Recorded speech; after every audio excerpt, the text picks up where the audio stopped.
नमस्कार, आप देख रहे हैं लाइव लगातार। मैं हूं आपके साथ रेखा मिश्रा। गुजरात में जल्द ही विधानसभा चुनाव होने वाले हैं। ऐसे में दिल्ली के मुख्यमंत्री अरविंद केजरीवाल और उप मुख्यमंत्री मनीष सिसोदिया गुजरात पहुंचे।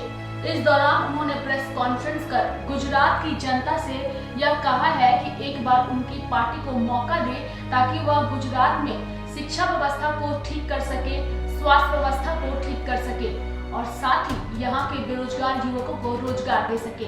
सबसे पहले आपको सुनाते हैं कि मुख्यमंत्री अरविंद केजरीवाल ने क्या कुछ कहा है। आज हम लोग शिक्षा और स्वास्थ्य की गारंटी देने आए हैं। गारंटी मतलब कि अगर हम काम ना करें तो हमें अगली बार वोट मत देना। तो मैं बाद में बात करूंगा। आज मेरे को बहुत खुशी है कि दुनिया के सबसे अच्छे शिक्षा मंत्री, ये मैं नहीं कह रहा, ये न्यूयॉर्क टाइम्स ने बोला है, अमेरिका के सबसे बड़े अखबार के फ्रंट पेज के ऊपर, जहाँ पे दुनिया के राष्ट्रपति और प्रधानमंत्री, दुनिया भर के राष्ट्रपति प्रधानमंत्री अपनी फ़ोटो देखने के लिए तड़पते हैं, वो न्यूयॉर्क टाइम्स के फ्रंट पेज पे मनीष सिसोदिया जी की फ़ोटो छपी और उन्होंने कहा कि दुनिया के सबसे अच्छे शिक्षा मंत्री हैं। और शिक्षा व्यवस्था की बहुत बुरी हालत है। ये भारतीय जनता पार्टी के 27 साल के कुशासन का नतीजा है। इनको अगर एक मौका और दे दिया तो 5 साल और ख़राब करेंगे ये लोग। अब मैं आपको स्वास्थ्य की गारंटी के ऊपर आता हूँ।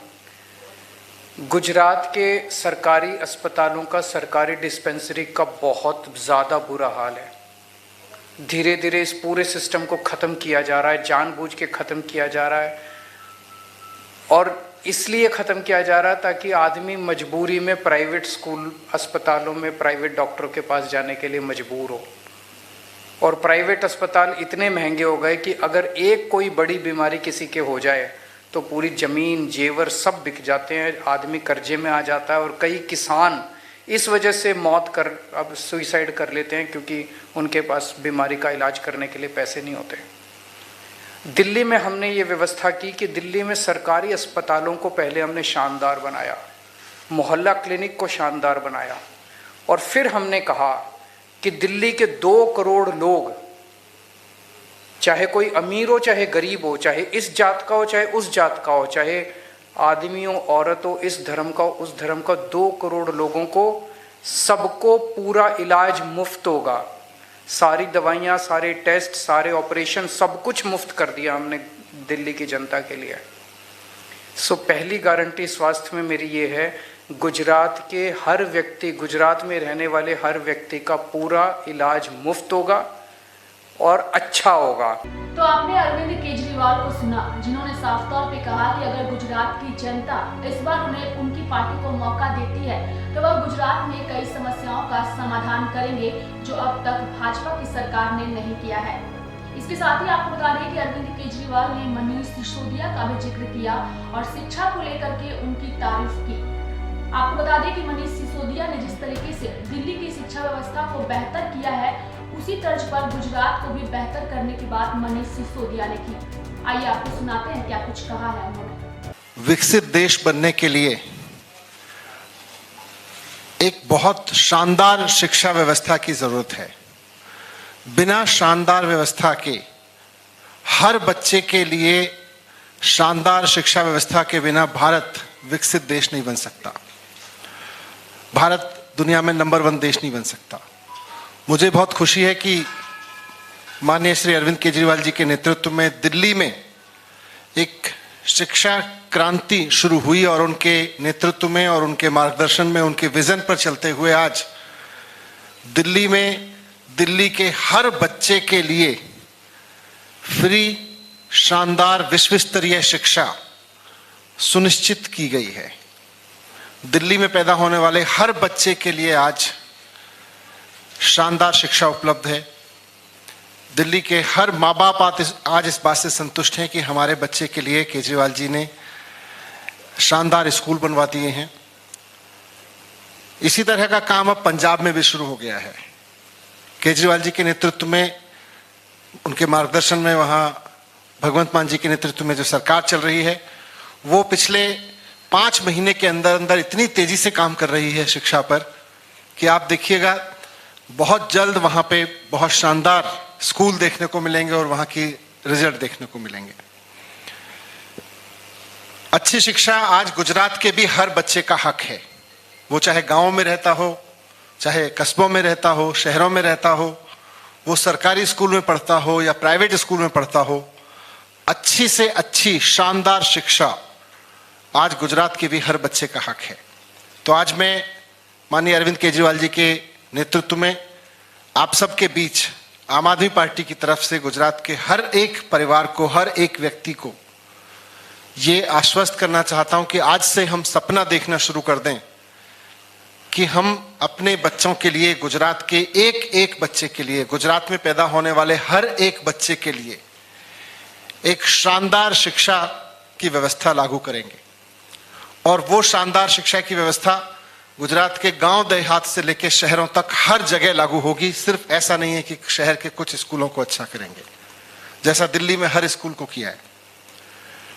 तो इसलिए आज मैं आपके बीच में अरविंद केजरीवाल जी की तरफ से केजरीवाल जी की शिक्षा गारंटी के रूप में गुजरात के सामने कहना चाहता हूं कि आप सब अरविंद केजरीवाल जी को मौका दें। तो ये तो हो गई गुजरात में जल्द होने वाले विधानसभा चुनाव को लेकर के पार्टियों ने अपनी तरफ से जो दावे किए हैं। बता दें कि दिल्ली में मनीष सिसोदिया ने जिस तरीके से ट्वीट करके बीजेपी पर हमला बोला है, अब उसकी चर्चा हर तरफ हो रही है। जहां मनीष सिसोदिया ने बीजेपी पर यह आरोप लगाया है कि बीजेपी ने उन्हें ऑफर दिया है कि अगर वह बीजेपी में शामिल हो जाते हैं तो उनके ऊपर से सीबीआई और ईडी की जो कार्रवाई चल रही है वो खत्म कर दी जाएगी। इसको लेकर के आप सांसद संजय सिंह ने भी प्रेस कॉन्फ्रेंस किया और बीजेपी पर हमला बोला।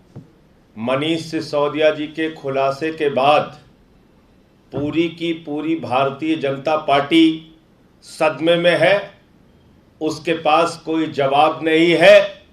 और जो प्रयोग उन्होंने महाराष्ट्र में किया, जो प्रयोग उन्होंने कर्नाटक में किया, जो प्रयोग उन्होंने मध्य प्रदेश में किया, जो प्रयोग उन्होंने अरुणाचल प्रदेश में किया था, जो प्रयोग उन्होंने उत्तराखंड में किया था, जो प्रयोग उन्होंने गोवा में किया था, जो प्रयोग उन्होंने राजस्थान में करने की कोशिश की, जो प्रयोग उन्होंने बंगाल में किया था, यानी कि पूरे देश में सरकारों को गिराने का, खरीदने का, विधायकों को तोड़ने का जो सिलसिला उनका चल रहा था, उसमें सबसे बड़ा हथियार उनका था सीबीआई और ईडी।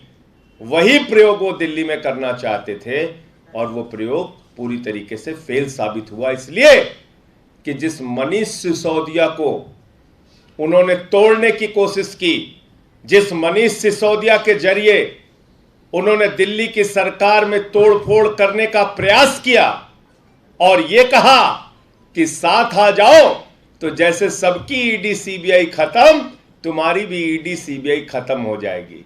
मनीष सिसोदिया ने साफ कह दिया, हम महाराणा प्रताप के वंशज हैं, ऐसे टूटने और भागने वाले नहीं है, हम तुमसे लड़ेंगे और तुम्हारी एक एक कार्रवाई का जवाब देंगे। तो आपके सांसद संजय सिंह को आपने सुना, जिन्होंने मनीष सिसोदिया को ऑफर दिए जाने को लेकर बीजेपी पर हमला बोला। आपको बता दें कि दिल्ली में जिस तरीके से मनीष सिसोदिया के आवास पर सीबीआई की रेड पड़ी, उसके बाद से ही लगातार बीजेपी आम आदमी पार्टी पर हमलावर है। गौरव भाटिया ने अरविंद केजरीवाल से कई सवाल पूछे और साथ ही गंभीर आरोप भी लगाए। आइए आपको सुनाते हैं बीजेपी के प्रवक्ता गौरव भाटिया ने क्या कुछ कहा है। कि जनता का जो रुपया है उसे लूट कर उत्तर भी नहीं देंगे। बहुत जिम्मेदारी से हम कहते हैं, आपका अहंकार और गुरूर भी टूटेगा और यह सुनिश्चित किया जाएगा कि जनता का जो एक एक रुपया है उसकी वसूली हो। अगर आप ईमानदार हो, कट्टर ईमानदार हो, तो जो प्रश्न पूछ रहे हैं उसका उत्तर दे दीजिए। जनता से आप आंखें नहीं मिला पाएंगे कि ये छोटे भ्रष्टाचारी नहीं हैं, ये कीर्तिमान बना रहे हैं भ्रष्टाचार का। ये जो आबकारी नीति आप सिफारिशों को अनदेखा करके लाए, लूट खसोट मचाने के लिए आपने ऐसा क्यों किया? तो आबकारी नीति कहती है, सिफारिश जो हुई, इस कमेटी में वरिष्ठ लोग सम्मिलित थे, पहले मैं बताऊंगा कि कमेटी की सिफारिश क्या थी। कमेटी ने कहा जो होलसेल का ठेका होगा L1 ये सरकार अपने पास रखे। आपने इतना बड़ा उल्लंघन किया, जो सिफारिश थी उसका विपरीत करते हुए कोई टेंडर नहीं, कोई पब्लिक नोटिस नहीं। सर्वोच्च न्यायालय कहता है कि जो संसाधन सरकार के होंगे उसमें सम्मिलित होने का अवसर हर नागरिक को देना होगा। The state largest has to be distributed in a manner which is most beneficial for the people of the country. Arvind Kejriwal ji, मुझे पता है आप ये प्रेस वार्ता देख रहे हैं, आप निरुत्तर हैं। जनता ये पूछ रही है आपने क्यों नहीं कोई पब्लिक नोटिस दिया? क्या ये वाजिब सवाल नहीं है? बहरहाल दोनों ही पार्टी के नेताओं की ओर से अपने अपने वादे किए जा रहे हैं, कहीं आरोप लगाए जा रहे हैं तो कहीं सवाल पूछे जा रहे हैं और ये कहा जा रहा है कि जनता जो है वो इन सवालों का जवाब जो है वो चाहती है। बहरहाल देखने वाली बात होगी कि आने वाले समय में आम आदमी पार्टी और केंद्र की बीजेपी की सरकार में किस तरीके से सियासी हलचल देखने को मिलती है। तो मेरे साथ फिलहाल इस खबर में इतना ही। तब तक के लिए आप देखते रहिए लाइव लगातार।